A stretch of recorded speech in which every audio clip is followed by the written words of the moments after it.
So hey guys, welcome back to another novel explanation of renegade immortal and I hope कि तुम लोग बहुत ही ज्यादा अच्छे और मजे में होगे। वीडियो में आगे बढ़ने से पहले तुम जानते हो कि तुम्हें क्या करना है। अगर इससे पहले का एपिसोड अभी तक चेकआउट नहीं किया है तो पहले जाओ और जाकर इसे देख लो, वरना क्या हो तुम्हें कुछ समझ नहीं आने वाला। और अगर तुमने देख लिया है तो बिना किसी देर के आज की इस वीडियो को शुरू करते हैं। सो होमीज, जैसे कि हमने लास्ट चैप्टर में देखा था जहाँ पे वांग लिन एंशिएंट डीमन मू लिहाई की मदद से सीनियर जाओ यी को ढूंढने के लिए इस डीमन स्पिरिट लैंड के अंदर मौजूद इस टाइड एबिस की तरफ रवाना हो जाता है। और यहाँ पर उस एंशिएंट डीमन बाइलू के अकॉर्डिंग यहाँ पर जो 6 एंट्रेंस है उनमें से जो सबसे करीबी एंट्रेंस जो कि वाटर डीमन कंट्री के पास मौजूद है, तो अगर वांग लिन उस रास्ते के जरिए से जाता है तो जहाँ से सीनियर जाओई की ऑरा फील हो रही थी वांग लिन वहाँ बहुत ही जल्द पहुँच सकता है। इसी वजह से वांग लिन रवाना हो जाता है। साथ ही हमें एंशिएंट डीमन बाइलू से पता चलता है कि वांग लिन के अंदर जो एंशिएंट गॉड का इनहेरिटेंस है वो एंशिएंट गॉड असल में रॉयल ब्लड से बिलोंग करता है। इसी दौरान हम यहाँ पर ग्रीड को भी देखते हैं जहाँ पे वो और डालू स्वॉर्ड सेक्ट के जो बाकी के 9 डिसाइपल्स थे ये सभी लोग उस टाइड एबिस के अंदर पिछले 100 सालों से फंसे हुए हैं। इसी दौरान वांग लिन का सामना रेड डिवीजन का डिसाइपल दू जियान से होता है और साथ ही बाकी के 3 अलग कल्टीवेटर से, जिनके साथ मिलकर वांग लिन उस एबिस की तरफ एंटर हो जाता है। यहाँ पे ये जो दू जियान है ये वांग लिन को ट्रिक करने की कोशिश करता है। वांग लिन उसकी चालाकियों को पकड़ लेता है और अगले ही पल उसकी गर्दन से उसे पकड़ लेता है। और अब आगे सो होमीज, हमारे इस चैप्टर के स्टार्टिंग में ही हम वांग लिन को देखते हैं जो कि यहाँ पर सीधा इसे उठाकर उस एंशिएंट ट्री के पास थ्रो कर देता है, क्योंकि वांग लिन जानता है कि वो इसे नहीं मार सकता क्योंकि इसके पास ऑलसीर का दिया हुआ एक लाइफ सेविंग ट्रेजर है और इसीलिए इसे मारना इतना ज्यादा आसान भी नहीं होने वाला। अब यहाँ पे हम देखते हैं कि इस दूजियान की बॉडी जैसे उस एंशिएंट ट्री से टकराती है तो अचानक से ये एंशिएंट ट्री बहुत से छोटे छोटे इंसेक्ट्स में बदल जाता है और ये इंसेक्ट्स इतने ज्यादा खतरनाक होते हैं कि ये किसी के भी सोल तक को डिवोर कर सकते हैं। और हम देखते हैं कि ये सारे इंसेक्ट दूजियान पे टूट पड़ते हैं और दूजियान जो कि एक बार ऑलरेडी अपनी लाइफ गवाते हुए बचा था वो इमीडिएटली ऑलसीर का दिया हुआ उस जेड को निकालता है, जिसे कि 3 बार यूज करके ये अपनी लाइफ को बचा सकता है और इसने ऑलरेडी एक बार इसे यूज किया था। यहाँ पे हम देखते हैं कि इस जेड में से रेनबो कलर की लाइट्स निकलती है और जिस वजह से ये जो छोटे छोटे इंसेक्ट थे ये थोड़ी देर के लिए पॉज हो जाते हैं, लेकिन वापस से ये इसे खाना शुरू कर देते हैं। अब ये देखकर दूजियान मूरांग ज़ाओ को आवाज देता है और कहता है कि प्लीज ब्रदर मूरांग मेरी हेल्प कीजिए। हम देखते हैं कि मूरांग ज़ाओ पहले तो हेजिटेट करता है लेकिन फिर वो कुछ सील्स बना के उसे रोकने की कोशिश करता है, लेकिन उसका हर एक स्पेल यहाँ पर जो इंसेक्ट थे इनकी बॉडी से आर पार हो जाता है जैसे कि ये कोई ट्रांसपेरेंट चीज हो। यहाँ पर धीरे धीरे वो 7 कलर्ड लाइट भी अब धीरे धीरे डिम पड़ने लगी थी, जिस वजह से यहाँ पर ये जो कीड़े थे ये अब और तेजी से दूजियान को डिवोर करने लगते हैं। अब हम देख रहे हैं कि दूजियान जब देखता है कि यहाँ पर मूरांग ज़ाओ भी उसे नहीं बचा पा रहा तो वो वांग लिन की तरफ पलटते हुए कहता है कि वांग लिन प्लीज मेरी मदद करो, अगर तुमने मुझे यहाँ पे बचा लिया तो मैं मास्टर का सबसे बड़ा सीक्रेट तुम्हें बता दूंगा। लेकिन वांग लिन उस पर ध्यान नहीं देता, जो देखकर दूजियान चिल्लाता है, कहने लगता है कि वांग लिन मैं तो मर जाऊंगा लेकिन मेरे मरने के बाद शायद तुम कभी भी सनियम का राज नहीं जान पाओगे, लेकिन अगर तुम मुझे बचा लेते हो तो मैं तुम्हें बता दूंगा कि आखिर क्यों सन युन ने तुम्हारे पर्पल डिवीजन और मास्टर को बिट्रे किया, आखिर उसने सेक्ट क्यों छोड़ा। मैं तुम्हें मास्टर का सबसे बड़ा सीक्रेट बता दूंगा वांग लिन, प्लीज मेरी जान बचा लो। अब यहाँ पे हम देखते हैं कि सनियुन का नाम सुनकर वांग लिन अपने हाथों को हिलाता है और यहाँ पे अपने पास से उस 11 सिंबल वाली लाइट को निकालता है जैसे कि वांग लिन ने केव में बनाया था। अब यहाँ पर ये इतनी तेजी से शाइन करता है कि सारे कीड़े उससे अट्रैक्ट होकर अब वांग लिन की तरफ टूट पड़ते हैं। वांग लिन समझ चुका था कि ये जो कीड़े यहाँ पे मौजूद है ये सभी लोग लाइट से अट्रैक्ट होते हैं। यहाँ पे हम देखते हैं कि जैसे ही दूजियान की जान इन कीड़ों से छूटती है तो वो इमीडिएटली अपनी एक स्पेल का यूज करके वांग लिन से अपनी जान छुड़ाने की कोशिश करता है, क्योंकि वो जानता था वांग लिन ने अगर इसे पकड़ भी लिया तो भी इसे आजाद तो नहीं छोड़ने वाला। पर यहाँ पे वांग लिन अपने बैग ऑफ होल्डिंग से कुछ रिस्ट्रिक्शंस को बाहर निकालता है और पकड़ता है दूजियान को और उस पे रिस्ट्रिक्शंस को लगा के सीधा अपने बैग ऑफ होल्डिंग में उसे रख लेता है। इसी के साथ वांग लिन सभी को कहता है कि आगे बढ़ो और फिर अपने फिंगर ऑफ डेथ से उस सिंबल को पूरी तरीके से क्रश कर देता है जो कि बहुत ही ज्यादा ग्लो कर रहा था और जिसे कि ये कीड़े खा रहे थे। पर वांग लिन के इस कमाल के स्पेल को देखकर जो मूरांग ज़ाओ था वो भी शॉक्ड था और बाकी के जो 2 लेडीज थे उन्हें वांग लिन से जलन हो रही थी। सिर्फ यहाँ पे मूरांग ज़ाओ ऐसा था जो कि वांग लिन के स्पेल्स को देखकर बहुत ही ज्यादा सरप्राइज था, जिसके बाद वांग लिन के मन में कुछ सवाल चल रहे थे जिसके चलते वो यहाँ पे क्या करता है कि वो स्वॉर्ड्स एंड लिंग त्यानु की जो स्वॉर्ड एनर्जी था उसका बहुत थोड़ा सा हिस्सा अपने फिंगर पे पॉइंट करता है और जैसे ही वो इसके जरिए से किसी इंसेक्ट को टच करता है तो ये इंसेक्ट जो है ये कमजोर तो पड़ जाते हैं लेकिन ये मरते नहीं। और ये चीज वांग लिन को बहुत ही ज्यादा सरप्राइज करती है क्योंकि उसने आज से पहले ऐसा कुछ कभी भी नहीं देखा था। इसी के साथ ये चारों और आगे बढ़ते हैं और वांग लिन जैसे ही शू फेई की तरफ देखता है तो वांग लिन अपने मन में कहने लगता है कि मैंने कभी उम्मीद नहीं किया था कि मैं उस सेक्ट से किसी को इतने टाइम बाद देखूंगा। जिसके बाद वांग लिन दोबारा इन्हें पलट के नहीं देखता, क्योंकि जब तक ये दोनों वांग लिन को प्रोवोक नहीं करते तो वांग लिन भी इनके सीक्रेट को रिवील नहीं करेगा। इसी दौरान वांग लिन मूरंग जो के ये जो एस्केपिंग स्पेल है इसे देखकर काफी ज्यादा एक्साइटेड भी था और वो ठान लेता है कि एक बार सीनियर ज़ियाओ यी को वो यहाँ से बचा ले तो वो इस स्पेल को जरूर सीखेगा, क्योंकि मूरंग जो बिना किसी ट्रेजर के यहाँ पे आगे बढ़ रहा था। इसी दौरान कुछ दिन और बीतते हैं और ये लोग इस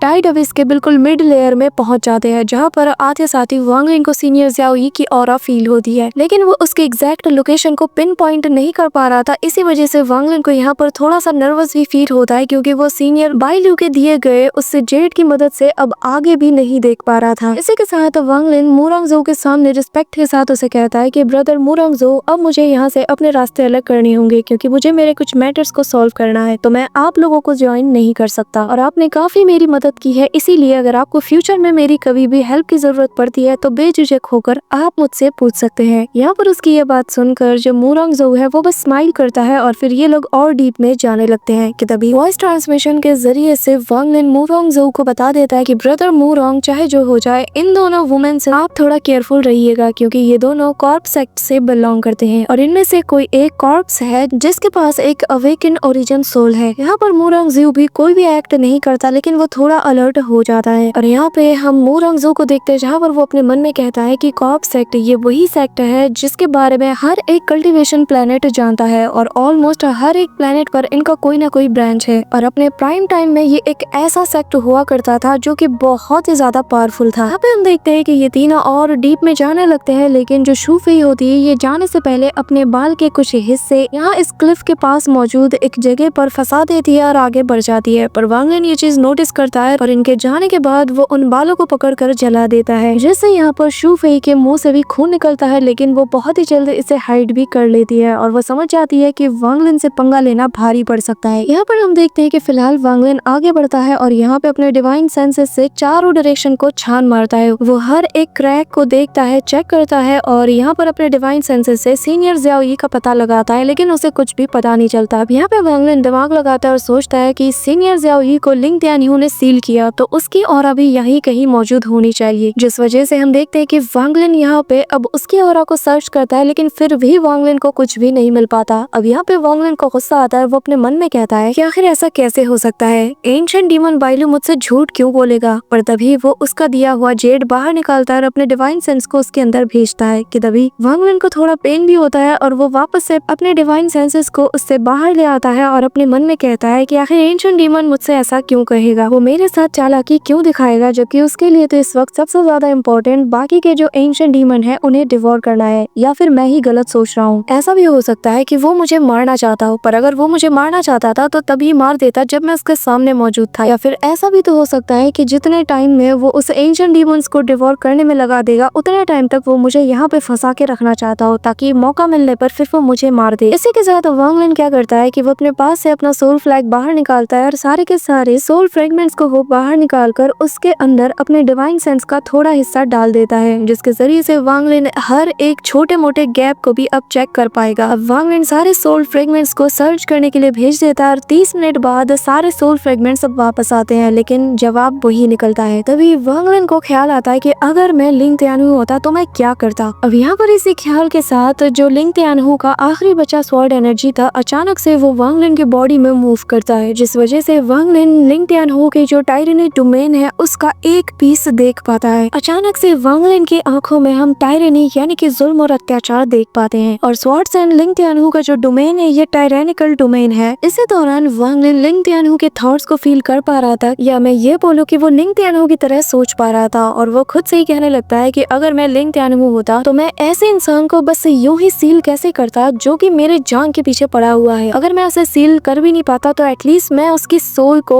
एक ट्रेजर में बदल के उसे इतना जमीन के नीचे गाड़ देता कि कोई भी उस तक ना पहुंच पाए। कि तभी वांग लिन अपने सेंसेस में वापस आ जाता है और तभी वांग लिन देखता है कि यहाँ पर जो लिंग तियानहू का टायरेनिकल डोमेन था जिसका एक पीस ही अभी वांग लिन ने देखा था, तो वांग लिन यहाँ पर पसीने में नहा चुका था। इसी के साथ वांग लिन निकालता है अपना हाफ मून ब्लेड और सेलेस्टियल स्वॉर्ड और तभी वो यहाँ पर जो लिंग तियानहू की जो स्वॉर्ड एनर्जी थी वांग लिन यहाँ पे इसका थोड़ा सा हिस्सा यूज यूज करता है और उस एनर्जी को वो चारों डायरेक्शन में फैला देता है, जिस वजह से हम यहाँ पर बहुत सी क्रैक की आवाजें सुनते हैं। थोड़ी ही देर में ये स्वॉर्ड एनर्जी ने इन दीवारों को तोड़ते हुए बहुत गहराई तक ये चला गया था। इसी के साथ वांग लिन दोबारा से लेता है अपना सेलेस्टियल स्वॉर्ड और यहाँ पर अपनी स्वॉर्ड एनर्जी के जरिए से लगातार सामने वाली वॉल पे अटैक किए जा रहा था। और ऐसे ही अगले 15 मिनट में वांग लिन ने इस वॉल को बहुत ही ज्यादा डैमेज कर दिया था कि तभी एक छोटा सा क्रैक बनता है जिससे काफी पावरफुल ऑरा निकल रही थी। हालांकि ये जो ऑरा थी ये सीनियर ज़ियाओई से बिलोंग नहीं करती, लेकिन इस ऑरा में एक एक्सट्रीम टायरनी देखी जा सकती थी। वांग लिन समझ जाता है कि ये असल में लिंग त्यान्यू की ही ऑरा है। इसी के साथ वांग लिन को यहाँ पर एक 30 फुट से ज्यादा गहरा गड्ढा नजर आता है और जैसे ही वांग लिन अपना डिवाइन सेंस इसके अंदर भेजता है तो भाई साहब यहाँ पर एक बहुत ही टायरेनिकली डिवाइन सेंस वांग लिन के डिवाइन सेंस को हिट करता है, जिससे वांग लिन की बॉडी हवा में उड़ के एक जाई से वॉल से टकराती है। उसी वक्त वांग लिन के मुंह से खून निकलने लगता है और वांग लिन समझ जाता है कि ये किसका डिवाइन सेंस है। यहाँ तक कि हम देखते हैं कि वांग लिन फील कर पा रहा था कि उसकी जो ओरिजिन सोल है वो बस कोलैप्स होते होते बची है और अगर इस वक्त वांग लिन एक्सेंडेंट स्टेज पे नहीं होता तो शायद उसकी ओरिजिन सोल डिस्ट्रॉय हो जाती। यहाँ पे वांग लिन समझ चुका था कि इस गड्ढे के अंदर ही सीनियर ज़ियाओई मौजूद है, क्योंकि यहाँ पर लिंग त्यान्यू का ये एक्सट्रीमली डिवाइन सेंस जो मौजूद था। यहाँ पे वांग लिन ये भी जानता था कि ये जो डिवाइन सेंस है ये इतना ज्यादा पावरफुल है कि वांग लिन की जगह अगर दूसरा एक्सटर्नल लेवल का कल्टीवेटर होता तो वो इजीली उसकी जान ले लेता। और अब वांग लिन सोच में पड़ जाता है कि एग्जैक्टली लिंग त्यान्यू का जो कल्टीवेशन लेवल है आखिर वो क्या है और सिर्फ यिन और यांग स्टेज को पास करने के बाद ही कोई सेकंड स्टेप में जा सकता है, जिसे कि 3 रिलम्स ऑफ निर्वाणा भी कहते हैं। यहाँ पे हम वांग लिन को देखते हैं जहाँ पर वांग लिन समझ चुका है कि उसके और जो लिंग त्यान्यू के बीच का जो कल्टीवेशन गैप है ये कभी भी इग्नोर नहीं किया जा सकता। इसी वजह से वांग लिन अपने फोरहेड को टच करके अपने 1 लाख स्लॉटर एनर्जी को एक जगह पे गैदर करके उनसे एक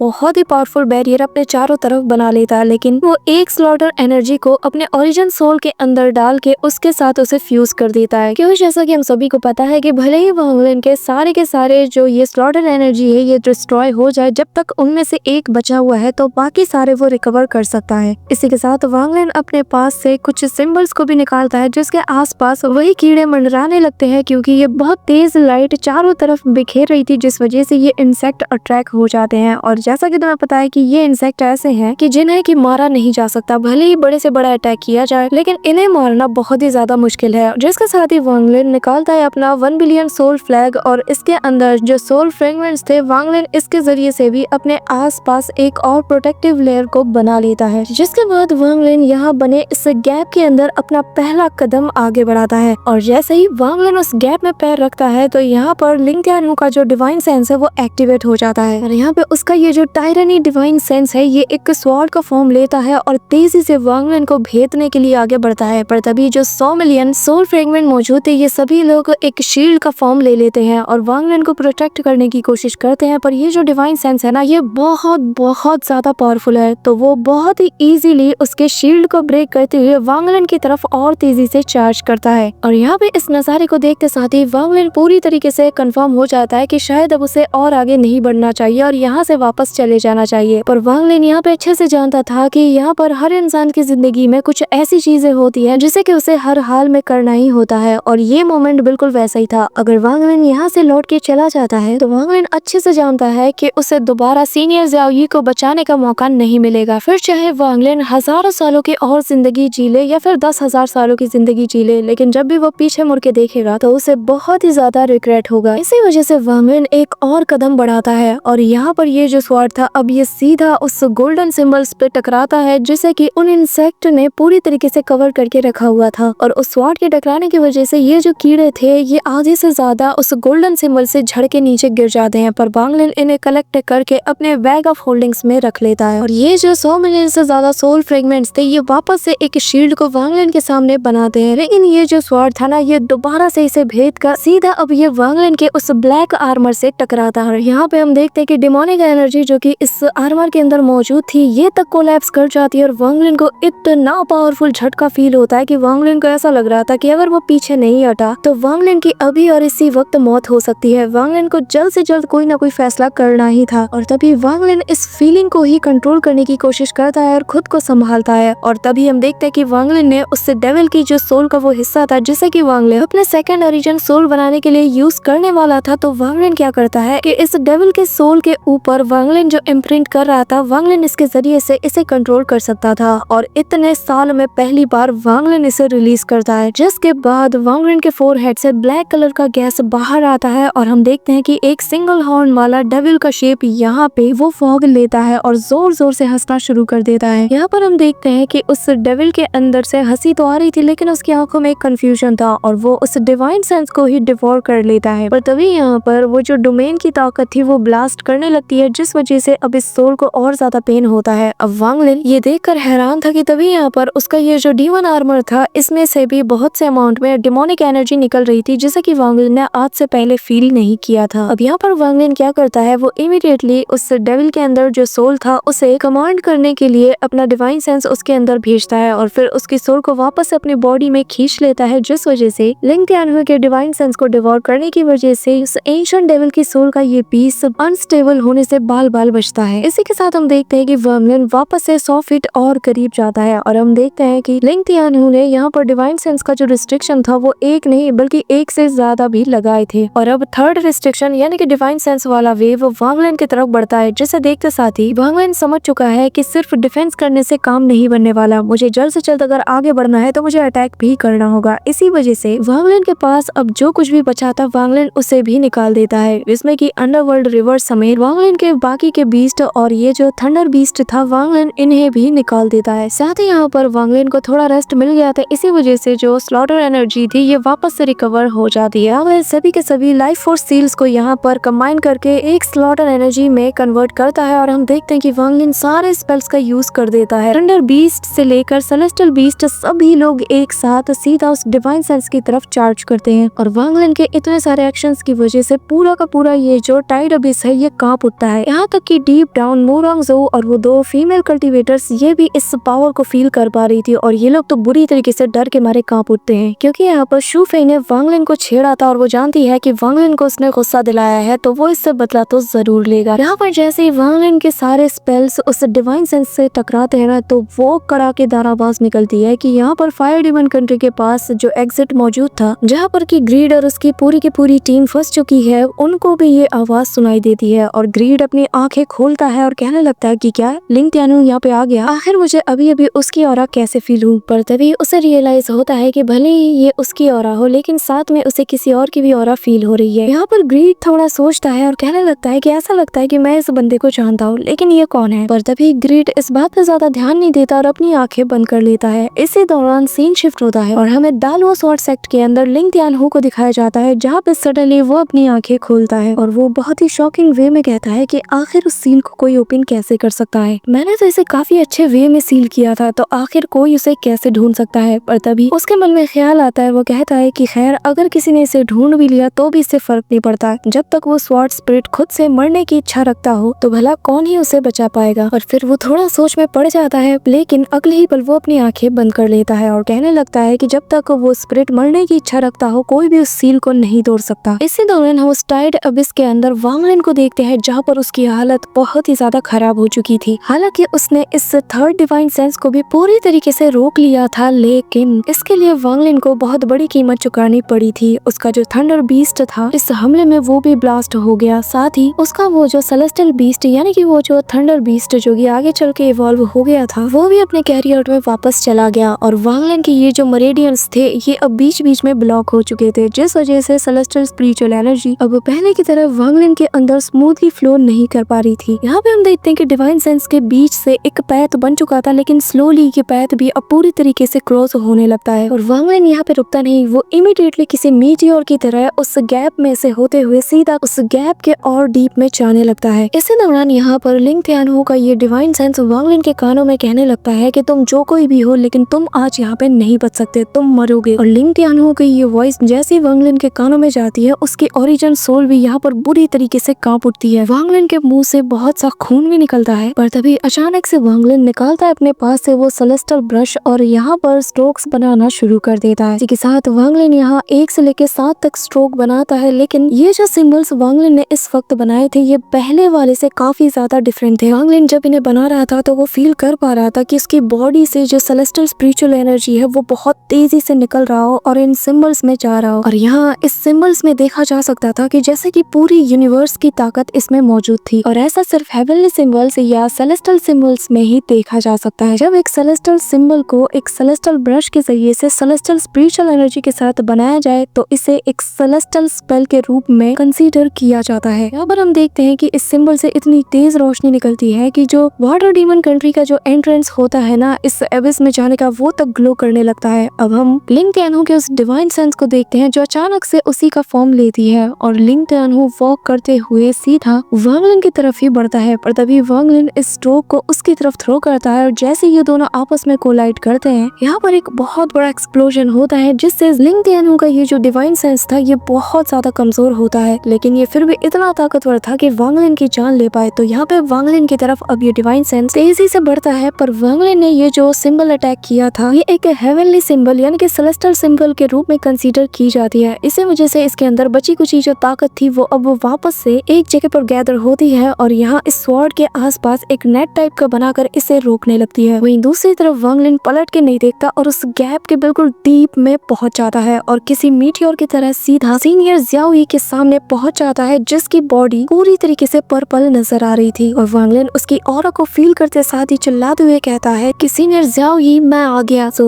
that's it for today guys, I hope कि तुम सबको आज की ये वीडियो काफी ज्यादा पसंद आई होगी। अगर हाँ तो वीडियो को लाइक करना, चैनल पे नए हो तो सब्सक्राइब करना। और हाँ गाइस, हमारे इस मेन चैनल पर हम एक न्यू सीरीज को स्टार्ट कर रहे हैं तो उसे जाकर अपना सपोर्ट जरूर दिखाना और ये सीरीज तुम्हें वाकई में बहुत ज्यादा पसंद आएगी। तो मिलते हैं नेक्स्ट वीडियो में, तब तक के लिए बाय।